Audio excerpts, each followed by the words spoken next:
views and opinions expressed in this program are those of the participants and do not necessarily reflect the views of BronxNet or the program underwriters. Straight ahead on this edition of Perspectives, as we are dealing with COVID-19, the question is, how are we dealing with the quarantine? Coming up, we're going to talk to a relationship expert, a life coach, somebody that can give us some insight as to how to navigate during life's hardest times. That's straight ahead on this edition of Perspectives with yours truly, Daren Jaime. What's on your mind? Express what's on your mind. What's on your mind? Anything relevant to life, you bring it to the table. Whether you make a move solo or a movement with a stable. No fables, just speak on your decisions. Cause in the long run, it's your voice, your views, your vision. Keeping it real with many messages for you to know. This ain't radio, but DJ runs the show. Entertainment, he rocks it. Politics, he locks it. The host with the most would handle any topic. Don't forget to share your perspective with shines of light. Cause it might make a difference in someone else's life. Make a difference in someone's life. Express what's in your heart and your mind. Share your perspective. What's your perspective? Let them know. Hello, everyone, and welcome to another edition of Perspectives. I am Daren Jaime. Of course, we thank you for joining us. As always, you can watch us here on Perspectives every week here on BronxNet Channel 67. If you have Verizon Fios, that would be Channel 33, or anytime on the web at bronxnet.org. We encourage you to stay connected to us. And as you can see, of course, we're not in our studios, as many people across the country are not in their studios. We're all trying to effectively navigate through COVID-19, but we're glad that we can bring you content and information virtually. And so it's our commitment to keep bringing you the news, the information, the people that matter, and the voices that you need to hear during such a time as this. And we're glad that we can be able to do it here on Perspectives. And right here on Perspectives today, a very special guest, my friend and brother, Triplett is his name, and I'm going to introduce you to him. We call him a kingdom changer, and not only is he a kingdom changer, he's got several initiatives. He's an author. He's the author of several books, including When I Became a Man, A Perspective on Manhood, Life, and Relationship, What Do You Say When You Say I Do, and Happier Endings, How to Guard Your Relationship Future. He's a relationship coach, life coach, former pastor, who's actually pivoted and actually turned into not just this pastor, but also a life coach. And we're glad to have him, my friend and brother, Triplett. And Derek, good to have you, man. To be here, man. Thanks so much for having us. Hey, listen, it's a great time to have you coming and sharing with us. We tried to do this before, but you know, God does things on time, right? And we need you now, bro. We need you. We are stuck indoors. But talk to us a little bit about this, because you know, as we're trying to navigate this COVID-19, a lot of people are really just becoming impatient with the quarantine. But for your thoughts, first of all, how healthy is quarantine? Well, it's going to stretch you. It's going to stretch you. And every time you stretch something, you're going to see its defects. You're going to see its irregularities. So a lot of stuff is being exposed, where our relationships are being exposed, our patience or lack thereof, that's being exposed. The relationships that we have with different sectors of people, whether it's our children, whether it's our friend, everything is being exposed, and it's being exposed at a time you can't run away from it. So you got to deal with it. It's right there. Yeah, it is right there. For a lot of people, let's talk about parents for a minute, right? Okay. For a minute, parents have some challenges. If you've got a child in school, here I am trying to homeschool. If I'm working, I'm trying to work on my computer possibly and homeschool. That in itself is a dynamic that also just brings some tension. And if you're married, of course, you got the husband, you got the kids. So how do I navigate through this whole thing? Well, the first thing you got to do is couples have got to come together and have an intentional conversation. That conversation has to take place. How are we going to manage this? How are the kids going to be managed? How is the money going to be managed? How are our days going to be managed? If you've got one person working, another person is not working, or you've got both people working, you cannot leave it to assumption. Well, I thought you were going to do this. Well, I thought we were going to handle it this way. No, we've got to have some very intentional conversations. Yeah. Intentional conversations are sometimes hard to have, especially if we haven't been having conversations all along, right? So wow, absolutely. That's major. So maybe you better help us there. How do I get into that? Because if I haven't been the type, you know, The husband is working, the wife is working, the kids Yeah. are working, everybody's on the go. We're all 120 characters or less, right? Right. So now to start off and have this conversation is monumental. It is monumental. And you got to start off to say, hey, we're in crisis.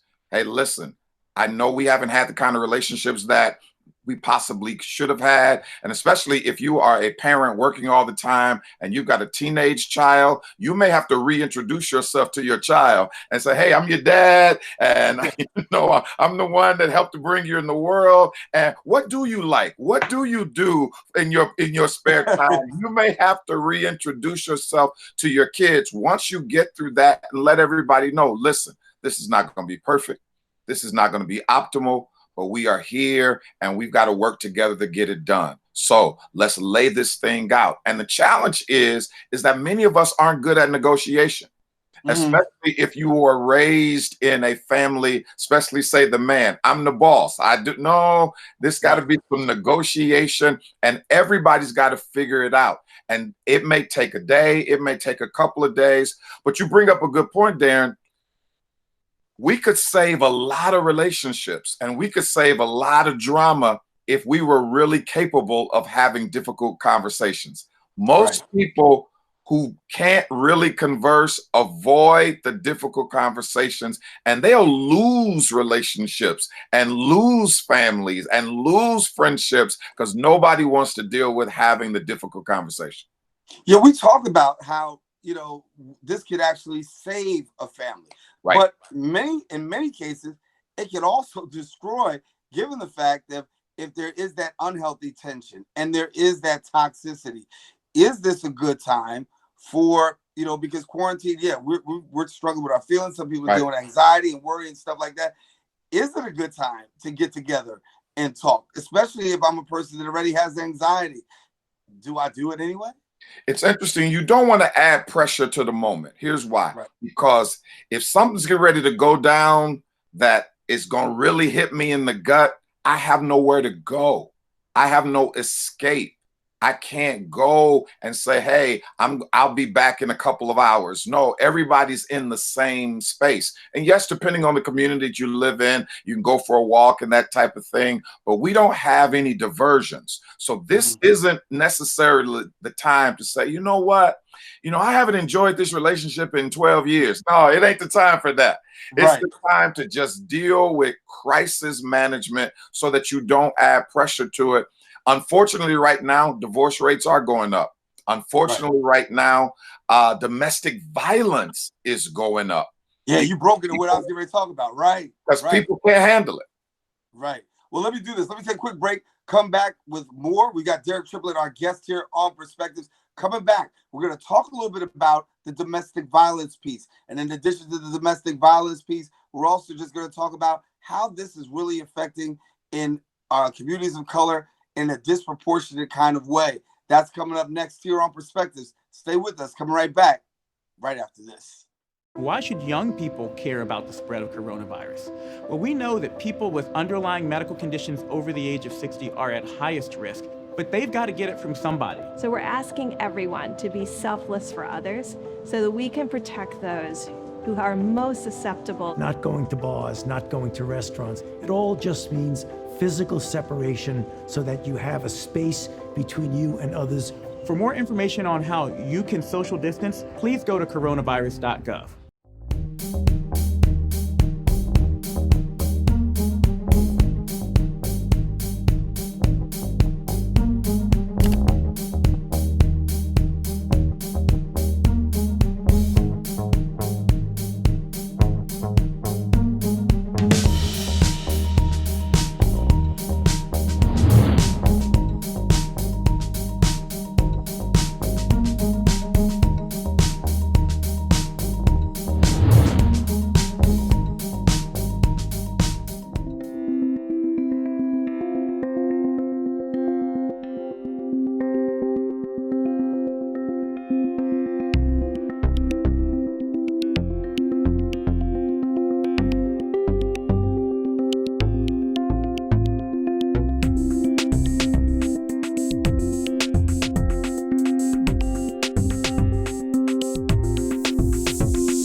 risk for coronavirus.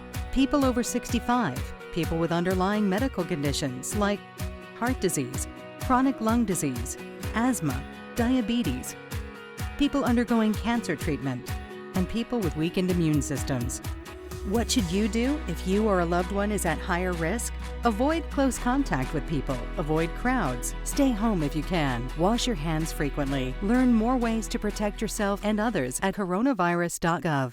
On Perspectives, Daren Jaime here with you. And as we said, we're continuing to bring you the news, the information, the voices that you need to hear during such a time as this, as all of us across the country, particularly here in New York City, are trying to navigate through COVID-19. Our guest is my friend and brother, Triplett, coming to us all the way from Florida. And listen, first of all, let me ask you, how is it in Florida, particularly dealing with COVID-19? Totally different than here in New York City.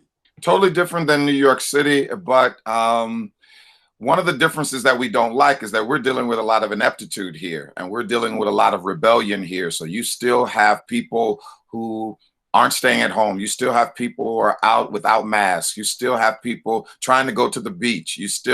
And so we've got a lot of stuff going on. And just even today, the governor laid out a plan to reopen the state that makes, I'm not a politician, but it makes no sense to me. And so, I'll leave that for those who have degrees in public administration. But for those of us who have degrees in other things and common sense, I think it's still time to stay at home.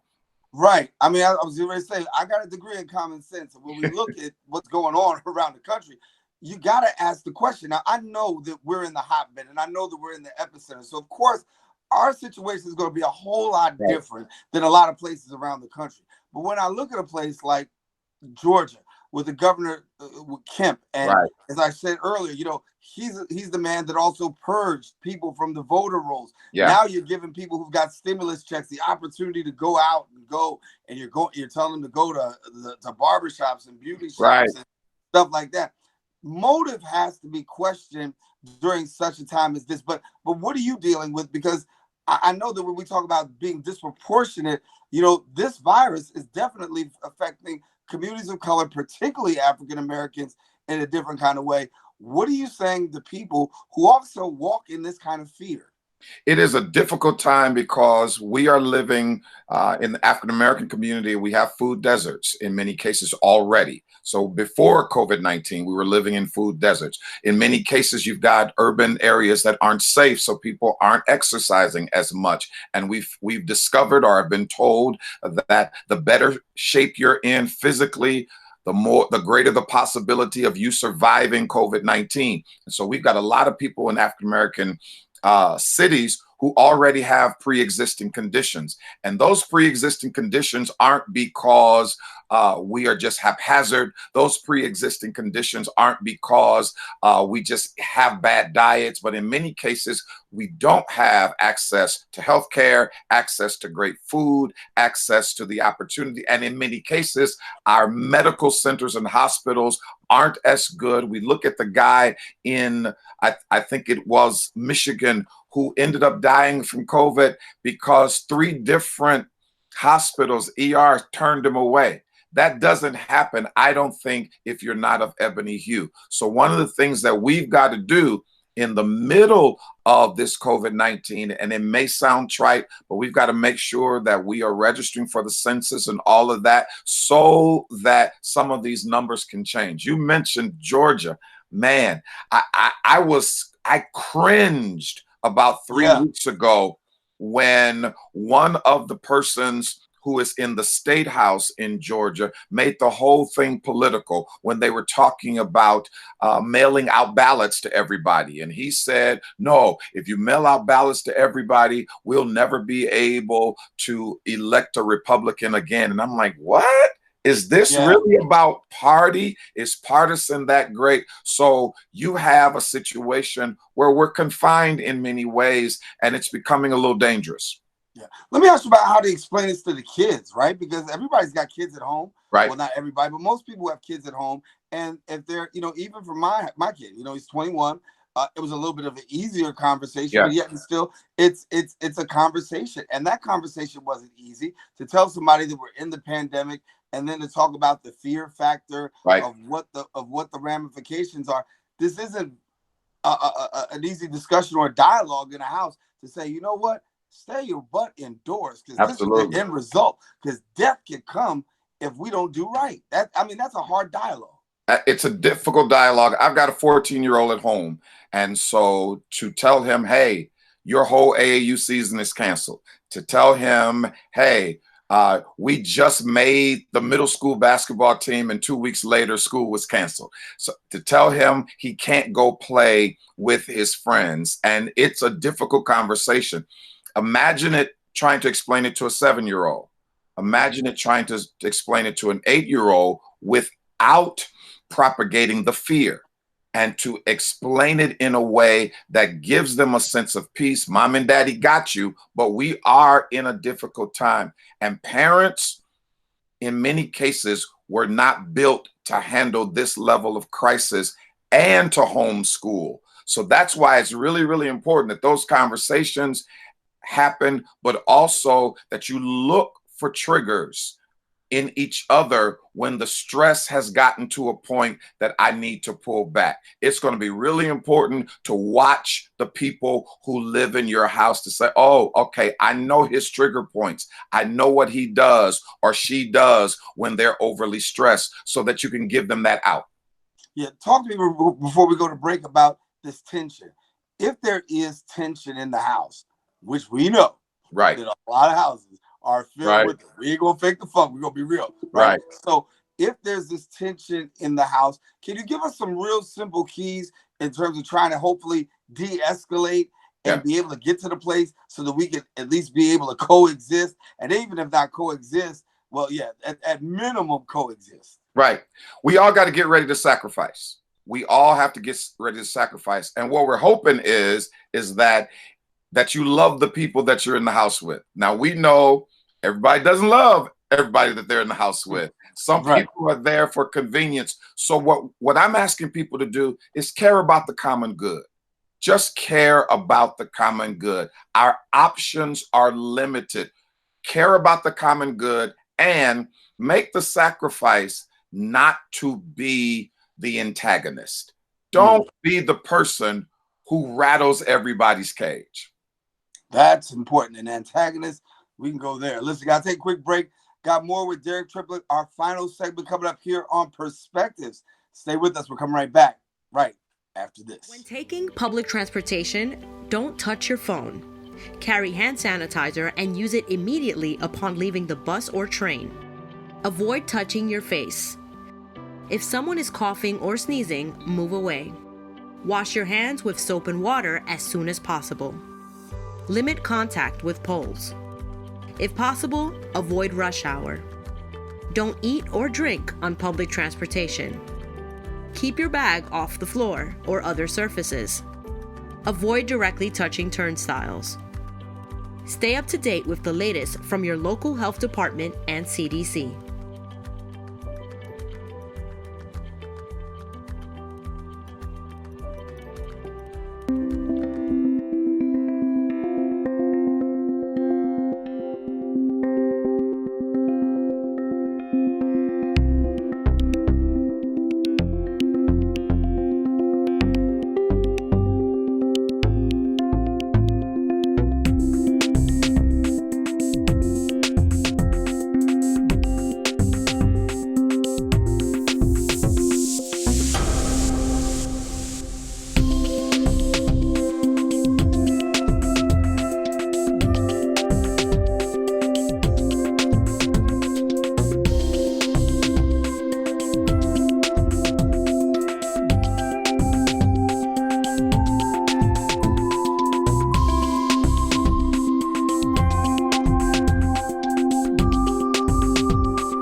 here on Perspectives. Daren Jaime here with you, and our guest, Derek Triplett, coming to us all the way from, I'll say, sunny Florida. How about that? Is it sunny? It's still sunny. It's still sunny.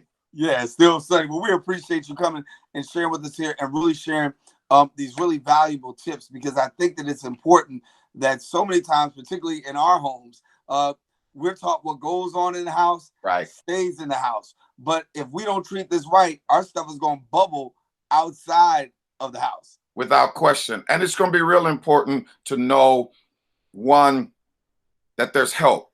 Counselors, therapists have hotlines we need to call, especially if it's a situation that gets untenable. Nobody needs to be stuck in a dangerous situation where a person can't control themselves. It's going to also be important to make sure that with the rest of your family, I don't know if you've got daughters, but I've always, ever since my daughter went away to college, and she's 30 now, we've always had a code word.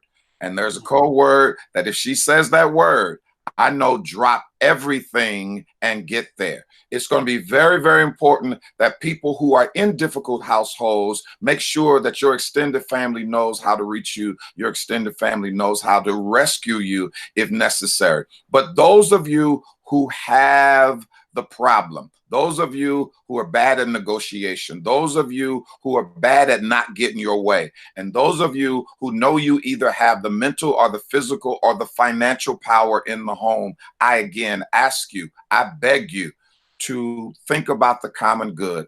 Make sure that you care about the other people who are stuck in that confinement with you, and at least ride this out so that, and then when this is over, make the decisions you need to make. Everybody's got to make decisions that they need to make, because you do not want to be, if this situation was difficult, you do not want to get in another situation without getting some help. Let me kind of semi-shift gears for a minute, because coming out of this, right, everybody's looking to the end to coming out of this. And I don't think we've given sufficient enough thought to think about what happens when we come out of this, right? Everybody wants to go back. And they talk about, well, we want to go back to normal. First of all, boo, there is no normal. No. That ain't happening. Normal is done, right? Secondly, let's put a little pastor hat on for a minute, right? After we get out of this, particularly here in New York, there's going to be another level of trauma. Right. That level of trauma is for families who've lost loved ones, who now have the ability to have a memorial service when you couldn't have that service. And for those people to have that common touch of being able to hug and to be able to grieve at some juncture, I'm looking at possible PTSD for months. And I don't think we're having real conversations about this. It's interesting that after Hurricane Katrina, one artist wrote, "The storm is gone. After the storm is still here."